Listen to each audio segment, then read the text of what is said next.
বকেয়া বেতন ও বোনাসের দাবিতে কর্মবিরতি বাঁকুড়া সম্মেলনী মেডিকেল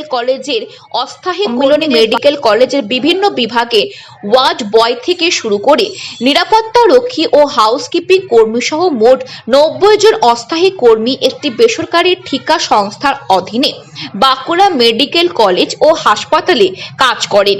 এই কর্মীদের দাবি, প্রায় 2 মাসের বেতন বকেয়া ও বরাত প্রাপ্ত বেসরকারি সংস্থা এখনো পর্যন্ত বোনাস দেয়নি। ফলে পুজোর মুখে চূড়ান্ত সমস্যায় পড়েছেন তারা।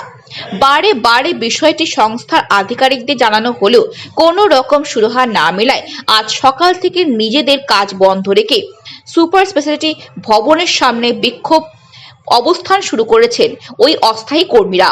বকেয়া বেতন ও বোনাস হাতে না পাওয়া পর্যন্ত নিজেদের কর্মবিরতি চালিয়ে যাওয়ার হুঁশিয়ারি দিয়েছেন তারা।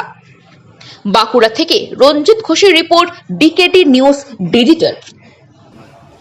আজকের আন্দোলনের মূল কারণ হচ্ছে আমাদের যে all service global private limited company আছে, এজেন্সি, সেই এজেন্সি আমাদেরকে কথা দিয়েছিল যে আমাদের বেতন ঠিক টাইমে দিয়ে দেওয়া হবে বা পুজোর আগে পুজোর বোনাস বেতন দিয়ে দেওয়া হবে, কিন্তু কোম্পানি দেয়নি। আর প্রতি মাসেই আমাদের এই সমস্যাগুলো হচ্ছে। যখন থেকে আমরা কাজ করছি গ্লোবালের আন্ডারে, তখন থেকেই আমাদের এই সমস্যাটা হচ্ছে। কখনো কখনো 60 দিন, কখনো 70 দিন পরে আমরা 1 মাসের বেতন পাই। প্রথম থেকে পে স্লিপ আমরা কখনো পাইনি যে কত বেতন। আমরা এই জোনে আছি, এই জোনের বেতনও কখনো পাচ্ছি না, ঠিক আছে।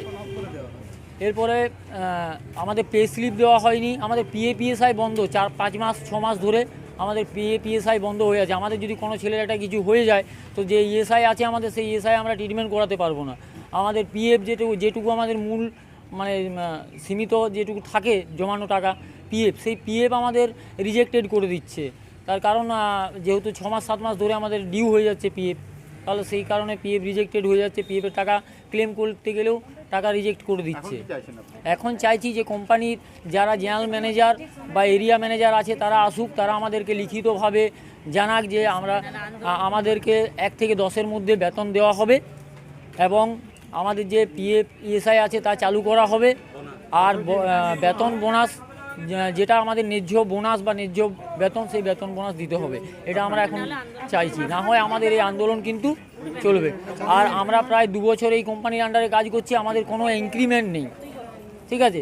অনেক জায়গাতে আমরা শুনছি ইনক্রিমেন্ট হচ্ছে, সরকার ইনক্রিমেন্ট দিচ্ছে, কিন্তু আমাদের কোম্পানি আমাদেরকে ইনক্রিমেন্ট দিচ্ছে না। তো